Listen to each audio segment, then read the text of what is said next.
بسم الله الرحمن الرحیم.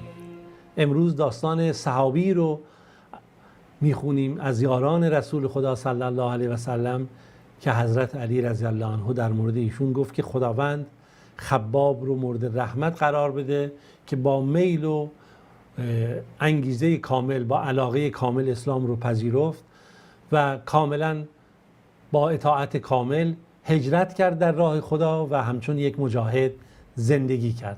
سخنی که علی رضی الله عنه در مورد خباب ابن ارت میگه. بله، داستان از اونجا شروع میشه که ام انمار خزاعی به طرف بازار برده فروشان در مکه میره. ام انمار خب از زنان ثروتمند مکه هست و میره تا برای خودش یه پسر بچه‌ای رو به غلامی بخره. نگاه کنید، این فرهنگ برده و بردهداری فرهنگی بود که در سرزمین عرب و در تمام جهان رواج داشت. خوب این نکته رو داشته باشید.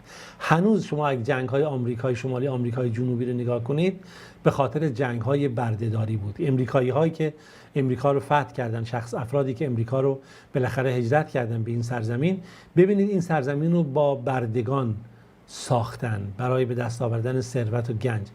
و هنوز در دنیا میبینید در خیلی از مناطق هنوز بحث برده و بردهداری است، حالا بردهداری نوین. اینو گفتم برای اینکه بدونید که اسلام نسبت نگاهش به بردهداری اگر دقت بکنید متوجه میشید که در واقع به گونه‌ای عمل کرد که بردهداری منقضی بشه و از بین بره، برخلاف اون تهمت هایی که میزنن. و شما اگه در تاریخ بشر رو نگاه کنید متوجه میشید چگونه است. خوب موارد رو در بستر تاریخ نگاه کرد، نه در نگاهی که یک فرد نظری رو میده. حالا اینو گفتم که بدونید بالاخره الان عصر جاهلیه.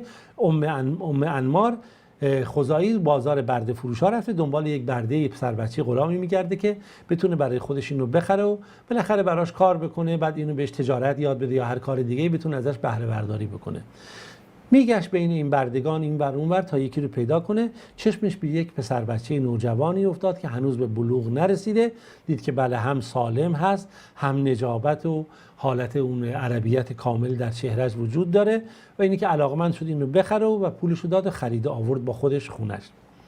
در مسیر راه که این رو می آورد به طرف خونش، ام انمار رو به این نوجوان کرد، گفتش که اسمت چیه پسر؟ گفت اسم من خبابه. گفت خب اسم پدرت چیه؟ گفت اسم پدرم ارته. گفت خب از کجا هستی؟ گفت از سرزمین نجد. گفت پس تو عرب هستی؟ گفت بله من عرب هستم، از قبیله بنی تمیم. چون رسم بود راهزنها حمله میکردن به قبایل و زنها رو به اسارت میگرفتن، کودکان رو میدزدیدند و بعد میفروختن. داستانهای جاهلی که همیشه وجود داشت در قبل از اسلام. خب گفت چی شده که تو الان تو بازار برده فروشا تو رو من میبینم؟ گفت آره، به قبیله ما هر چندگاهی قبایلی از عرب حمله میکردن تا اینکه یه روز اومدن حمله کردن، گوسفندهای ما رو گرفتند و زنها رو به اسارت بردند و کودکان رو هم گرفتند و منم بین این کودکانی بودم که در اونجا بودم و من دست به دست چرخیدم تا امروز به مکه اومدم و امروز در دستان تو هستم و برده تو شدم. خلاصه ام انمار این پسر خودش رو، این برده خودش رو، این پسر بچه رو، خباب رو به محل شمشیرسازی فرستاد در مکه، محلی که شمشیر می ساختن، تا اونجا ساخت شمشیر رو یاد بگیره. این به خاطر ذکاوت و هوشی که داشت زیاد طول نکشید تا تونست مهارت فراوانی در ساخت شمشیر و سلاح جنگی به دست بیاره و زمانی که بازوان و توان این رو پیدا کرد که خودش بتونه مستقلاً شمشیری چیزی بسازه، ام انمار دیگه اومد دیگه مغازه‌ای رو اجاره کرد و در اون مغازه رو و برای اون امکانات رو خرید. گفت تو حالا برای من شمشیر و نیزه و سلاح‌های جنگی بفروش تا من بساز تا اینها رو بفروشم. بهره برداری و بالاخره مثل کسی که الان امروز حالا به روش‌های متعدد میان کارخانه میزنن، صنعت میزنن و اینها. زیاد طول نکشید که بالاخره در شهر مکه این شمشیرهایی رو که خباب میساخت مشهور شده بود. از طرفی هم در صدق و امانت و اون نوع آلیاژی که در شمشیرها کار میبرد همه زبان زد شده بود و همه میگفتن شمشیری که خباب میسازه عجب شمشیر خوبی است. خباب با وجود اینی که به قول معروف جوان بود، اما دارای یک عقل کامل، ذکاوت کاملی، یک حکمتی بود که پیر مردان داره. گاهی با خودش می نشست فکر میکرد وقتی که بیکار میشد، میگفت این مردم جاهلی، این جامعه جاهلی امروز غرق فسادن، غرق ظلمن، از بالای این جامعه تا پایین جامعه دزدی، رشوه، خیانت، دروغ، کلک، فساد، هزار یک بدبختی هست. با خودش میگه اصلا خدایا ممکنه این عرب زندگیش از جاهلیت نجات پیدا کنه، از این فساد و تباهی نجات پیدا کنه، این همه انسان‌ها در کوری و بدبختی افتادن، آیا ممکنه واقعا نجات پیدا بکنن؟ خودشون رو قربانی کردن، خودشون رو از بین بردن. آیا میشه این شب یک روز به پایان برسه؟ آیا یه روز این ستم‌ها به پایان خواهد رسید؟ آیا این انسان‌ها و این عرب‌ها دوباره نجات پیدا خواهند کرد؟ همچنان همیشه با خودش فکر میکرد آیا راه نجاتی وجود داره؟ کی میشه این تاریکی به پایان برسه؟ زیاد طول نکشید تا اینکه نور الهی در مکه طلوع کرد و خبر رسید که بیایید که جوان بنی هاشم محمد ابن عبدالله ادعای پیامبری میکنه. بله، خباب ابن ارط رفت پیشش و ببینید محمد ابن عبدالله کیه که ادعای پیامبری میکنه. وقتی که سخنان اون رو شنید و این هدایت رو و کلمات سرشار از نور و هدایت رو شنید، تمام قلب و وجودش رو گرفت و دستش رو دراز کرد و گفت یا رسول الله، من شهادت میدم اشهد ان لا اله الا الله و ان محمدا عبده و رسوله، و مسلمان شد و نقل شده ششمین فردی است که ایشون در روی زمین اسلام رو پذیرفت و حتی گفته شده که مدا علی خباب وقت و هو سدس الاسلام، یعنی ششمین فرد از مسلمانان بود یا ستون ششم اسلام بود. اما خباب نیامد اسلام خودشو پنهان بکنه، برخلاف اونی که تصور میشد خباب برده هست، اسلام خودش رو پنهان نکرد و این چیکار کرد؟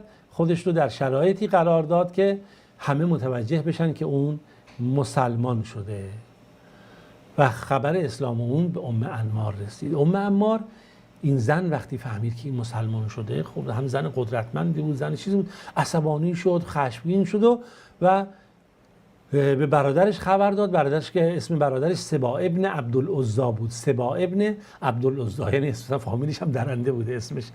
خبر داد که بیا اینجوری شده. این دوتایی با هم رفتن پیش این، بالاخره با جوانان بنی خزاعه رو جمع کردن، رفتن با هم پیش خباب در مغازه، دیدن که بله مشغول کار هست. سبا رو بهش کرد، گفت به ما خبر رسیده، خبرهایی که ما نمیتونیم باور کنیم.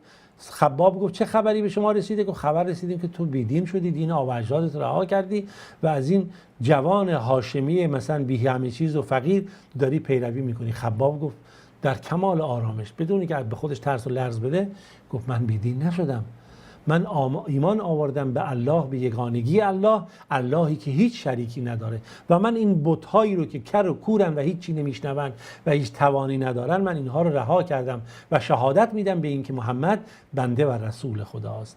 به مجردی که این کلمات از زبان خباب در اومد و به گوش سبا رسید و کسانی که همراه اون بودن، حمله کردن بهش به شدت. این زیر ضربات خودشون مشت و لگد و هرچه اون ابزارالات اونجا فلزی که بود اونجا همه رو به سرش پرت میکردن، قطعات آهنی رو، تا جایی که ایشون غرق خون شد و بیهوش شد در روی زمین.